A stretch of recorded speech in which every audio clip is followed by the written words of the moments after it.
adiga ayaa lagaga jeedaa qisadan dhegeyso ilaa aad fahmayso waxaan ku leeyahay. waxaa jiri jiray kalluumayste kaasoo ku dadaal shaqadiisa. waxa uu maalin soo dabtay kalluun, kadib waxa uu qaaday gurigii. kadib waxa uu ku noqday baddii si uu soo dabto kalluun labaad. maalin maalmaha ka mid ah, iyadoo gabadhii kalluumaystu hilibkii kalluunka googoynaysa ayaa waxay aragtay arrin la yaab leh. waxay ku aragtay calooshii kalluunka luul. way yaabtay. luul ku jira caloosha kalluunka. subxaan allah, waxaana ku dhawaaqday, ninkaygii eeg waxaan helay. waa maxayna? waa luula. kalluumaystii waxa uu qaaday luulkii, waxaana u tegey nin iibiye luulka, kaasoo deganaa guriga ay jaar ahaayeen.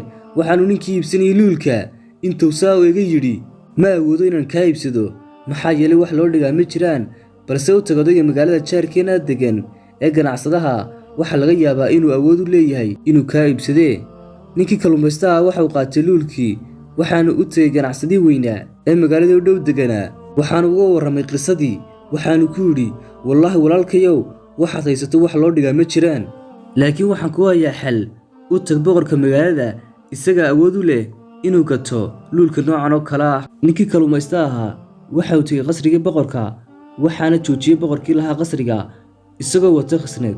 waxaanu weydiistay inuu soo galo. waxaanu ku yidhi, habeenadan kale waa waxaan sugayey, ma garanayo si aan kugu gudo qiimaheeda, balse waxaan ku oggolaanayaa inaad gasho qolka kabadhka khaaska ama armaajada, waxaanaad ku jiraysaa 6 saacadood. ka qaado waxaad doonto, kaasina waa qiimaha luulka. wuxuu yidhi kalluumaystihii, waxaba fiicnaan lahayd inaad iga dhigto 2 saacadood. 6 saacadood aad ayay ugu badan tahay kalluumaysto sidaydoo kalea. boqorkii ayaa yidhi, maya, balse waa 6 saacadood oo dhammaysa si aad kabadhka uga qaadato waxaad doonto. kalluumaystihii waxa uu galay kabadhkii ama armaajadii boqorka. waaba isagiioo arkaya muuqaal la yaab leh, qol aad u weyn oo u qaybsan 3 qaybood. qaybta koobaad waxaa ka buuxa jawharado, dahab, luul.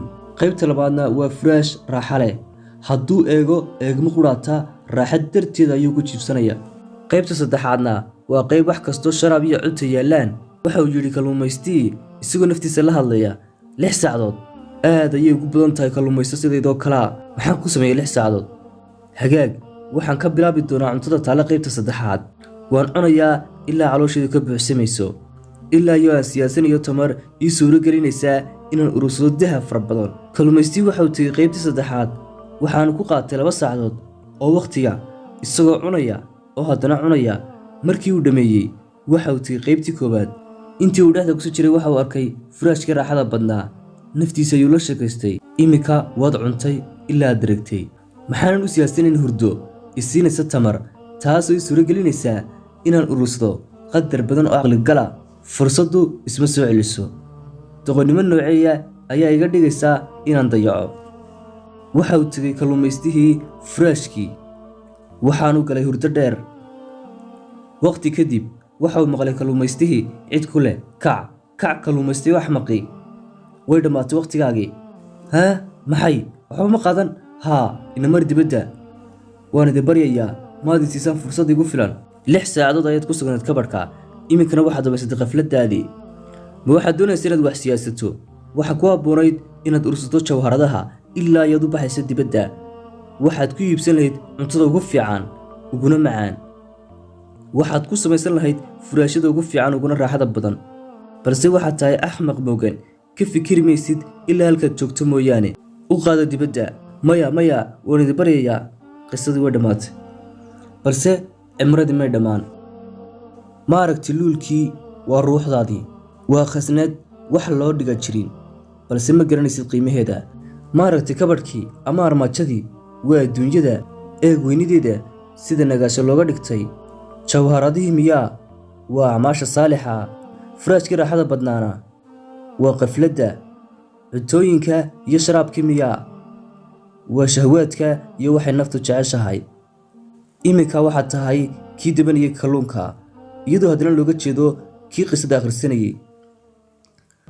waxaa adiga kugu waajibaa inaad hurdada ka toostid oo aad ka tagto furaashka raaxada badan, oo aad urursato jawharadaha ku jira gacmahaaga ka hor inta aanay dhammaan wakhtiga lagu xadiday oo ah cimrigaaga.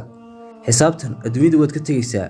waxa uu ilaahay ku leeyahay suuratulmu'minuun aayadaha ugu dambeeya, markuu yimaado midkood mowdku, waana gaalada iyo kuwa marka ilaahay ka jeestaye, wuxuu dhihi ilaahayow celi waxaa laga yaabaa inaan falo wanaag waxaan ka tegey saas maaha ayuu ilaahay dhahayaa waa hadal iska yidhi gadaashoodana waxaa barsaq tan iyo maalinta la soo bixi doono حتى إذا جاء